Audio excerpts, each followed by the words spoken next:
ఏది అయినా ట్రై చెయ్యి ఆచి చికెన్ మసాలా. ఆచి చికెన్ మసాలా.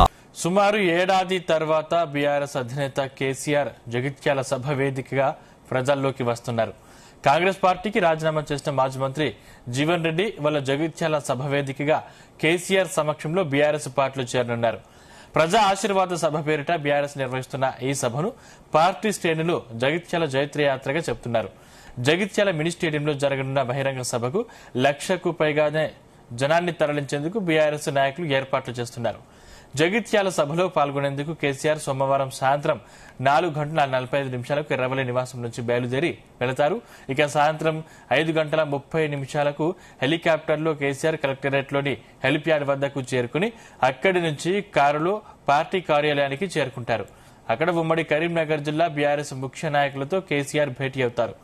అనంతరం సాయంత్రం 6 గంటలకు పార్టీ ఆఫీస్ నుంచి బయలుదేరి బహిరంగ సభ ప్రాంగణానికి కేసీఆర్ చేరుకుంటారు. సభకు వచ్చే కార్యకర్తలు ప్రజలకు ఇబ్బందులు కలగకుండా అన్ని ఏర్పాట్లు చేస్తున్నారు.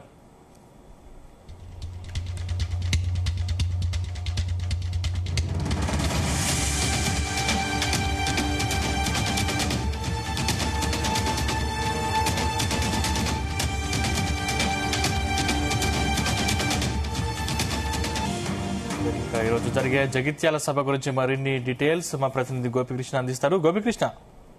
Sandeep, good morning. అయితే జగిత్యాలలో బీఆర్ఎస్ ప్రజా ఆశీర్వాద సభ ఏర్పాటు చేయనున్న నేపథ్యంలో ఏర్పాట్లు అయితే దాదాపు పూర్తయ్యాయి. ఇటు నేడు ఈరోజు సాయంత్రం 6 గంటల ప్రాంతంలో ఇటు జగిత్యాలలోని వివేకానంద స్టేడియంలో అయితే బహిరంగ సభ ఏర్పాటు చేసేందుకు కూడా బీఆర్ఎస్ శ్రేణులు అయితే పూర్తి స్థాయిలో ఏర్పాట్లు చేశారు. ఇటు సుమారు దాదాపు ఏడాది తర్వాత కూడా బీఆర్ఎస్ అధినేత కేసీఆర్ అయితే జగిత్యాల సభ వేదికగా కూడా ప్రజల్లోకి రానున్నట్టు కూడా తెలుస్తుంది. ఇటు కాంగ్రెస్ పార్టీకి మార్చి 25న రాజీనామా చేసిన మాజీ మంత్రి జీవన్ రెడ్డి ఈ రోజైతే కాంగ్రెస్ వీడైతే ఇటు దాదాపు బీఆర్ఎస్ లో సాయంత్రం చేరనున్నారు.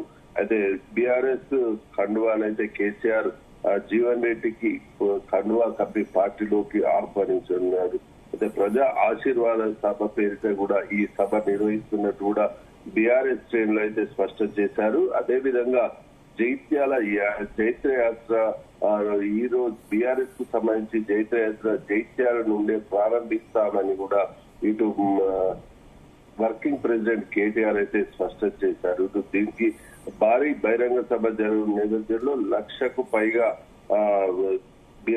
జనాన్ని సేకరించే పనిలో అయితే బీఆర్ఎస్ శ్రేణులు అయితే ఇప్పటికే ఏర్పాట్లు అయితే పూర్తి చేశారు. ఈ రోజు సాయంత్రం 4:45 ఎర్రవెల్లి నివాసం నుండి అయితే కేసీఆర్ హెలికాప్టర్ ద్వారా బయలుదేరి సాయంత్రం 5:30 వరకు అయితే జగిత్యాల కలెక్టర్ కార్యాలయంలోని హెలికాప్టర్ వద్దకు చేరుకోనున్నారు. అక్కడ కారు నుండి ఇటు సంబంధిత తెలంగాణ బీఆర్ఎస్ పార్టీ కార్యాలయానికి అయితే చేరుకొని ఉమ్మడి కరీంనగర్ జిల్లాలో ఉన్న బీఆర్ఎస్ నేతలతో అయితే సమావేశం నిర్వహించనున్నట్టు కూడా తెలుస్తుంది. అనంతరం 6 గంటల ప్రాంతంలో ప్రజా ఆశీర్వాద సభ వద్దకైతే చేరుకోనున్నట్టు కూడా తెలుస్తుంది. అసెంబ్లీ ఎన్నికల ఓటమి దాదాపు 2023 డిసెంబర్ లో జరిగిన అసెంబ్లీ ఎన్నికల తర్వాత ఓటమి అనంతరం కేసీఆర్ అప్పుడప్పుడు మాత్రమే ప్రజాక్షేత్రంలో వస్తున్నారు. అయితే అసెంబ్లీ ఎన్నికల ఓటమిలో తర్వాత కూడా కొంత అనారోగ్య కారణాలతో కూడా ఎర్రవెల్లి నివాసానికే పరిమితమైన పరిస్థితి చూశాం. అయితే కొద్దిగా కోలుకున్న కేసీఆర్ అయితే 2024 ఫిబ్రవరి 13న చెలో నల్గొండ పేరిట సభ నిర్వహించి కృష్ణా ప్రాజెక్టులను కేఆర్ఎంబీకి అప్పగించడంపై కూడా ఈ సభలో మండిపడ్డ పరిస్థితి కనిపించింది. అయితే అప్పటి నుంచి కూడా కేసీఆర్ ప్రజలకు వద్దకైతే రాలేదు. 2024 ఏప్రిల్ మేలో జరిగిన లోక్సభ ఎన్నికల్లో మాత్రం ప్రచారంలో భాగంగా రోడ్ షోలు బస్ యాత్రలు అయితే పలు చోట్ల అయితే కేసీఆర్ అయితే పాల్గొన్నారు. అంటే గత ఏడాది వరంగల్లో రైతోత్సవం సంబంధించి బీఆర్ఎస్ పార్టీ ఆవిర్భావ దినోత్సవం ఏదైతే ప్లీనరీకి సంబంధించి ఇష్యూ ఉందో దానిలో 25 ఏళ్లు పూర్తి చేసుకున్న సందర్భంగా గత ఏడాది ఏప్రిల్ 27న వరంగల్ సమీపంలో ఎల్కతుర్తిలో జరిగిన నదితోత్సవ వేడుకల్లో కేసీఆర్ అయితే పాల్గొని పార్టీ తో నాయకులతో 2 రోజుల భేటీ అయిన అంతరంగా ఎల్కతుర్తిలో జరిగిన బహిరంగ సభ ద్వారా కూడా ప్రజలకు కొన్ని సూచనలు ఇచ్చారు. అయితే అప్పటి నుంచి కూడా ఎర్రవెల్లి నివాసానికి పరిమితమైన కేసీఆర్ సుమారు దాదాపు ఏడాది తర్వాత జగిత్యాల సభ వేదికగా కూడా ప్రజల్లోకి వస్తున్న పరిస్థితి కనిపిస్తుంది. ఇటు అదే విధంగా ముఖ్యమంత్రి రేవంత్ రెడ్డి సోమవారం మేడిగడ్డ పర్యటనకు వెళ్తుండటంతో జగిత్యాల సభ వేదికగా కేసీఆర్ చేసే ప్రసంగంపై కూడా అన్ని వర్గాల్లో ఆసక్తి అయితే నెలకొందని చెప్పవచ్చు. ఇటు జీవన్ రెడ్డి మాజీ మంత్రి ఏదైతే జీవన్ రెడ్డి ఉన్నారో గోపి అంటే ఈ సభకి సుమారు ఎన్ని వేల మంది జనం హాజరయ్యే అవకాశం ఉంది? దానికి సంబంధించి ఆ విధంగా తగిన ఏర్పాట్లు చేస్తారా? సందే మనం ముందు చెప్తున్నట్టు కూడా దీనికి దాదాపు ఏదైతే 20వ తేదీన జగిత్యాలలో బహిరంగ సభ అని చెప్పేసి పేర్కొన్నప్పటి నుండి కూడా జగిత్యాలలో అయితే బీఆర్ఎస్ నేతలు ఇక్కడే కేటీఆర్ తో 2 పర్యాలు, హరీష్ రావు ఒకసారితో పాటు పలువురు మాజీ మంత్రులు, ప్రస్తుత ఎమ్మెల్యేలు కూడా బీఆర్ఎస్ సభ కొరకైతే ఏర్పాట్లు చేశారు. ఇక్కడ పూర్తి స్థాయి ఎవరికి ప్రజలకు ఇబ్బంది కలగకుండా ఏర్పాట్లు చేశారు. సుమారు 1,00,000కు పైగా జనాలను జన సమీకరణ చేసే దిశగా కూడా బీఆర్ఎస్ అయితే భావిస్తుంది. అదేవిధంగా ఇక్కడ రోడ్లన్నీ కూడా జగిత్యాల్లో గులాబీమయం అయ్యాయని చెప్పవచ్చు. ఇటు మనం విజువల్స్ చూస్తున్న వారిగా జగిత్యాల పట్టణం మొత్తం ఫ్లెక్సీలతో అయితే నిండిపోయిన పరిస్థితి మనకు కనిపిస్తుంది. ఇటు అదే విధంగా ఏదైతే బీఆర్ఎస్ ఏదైతే ఉత్తర తెలంగాణ కీలకంగా ఉన్న గత దశాబ్ద కాలాల పాటు కూడా ఇక్కడ 2023 ఎన్నికల్లో అయితే కొంతమేర నిన్న ఫ్లెక్సీ చింపిన ఘటన తీవ్ర దుమారం రేపింది. అంటే ఈ రోజు ఏమన్నా ఉద్రిక్తతలు ఉండే అవకాశం ఉందా?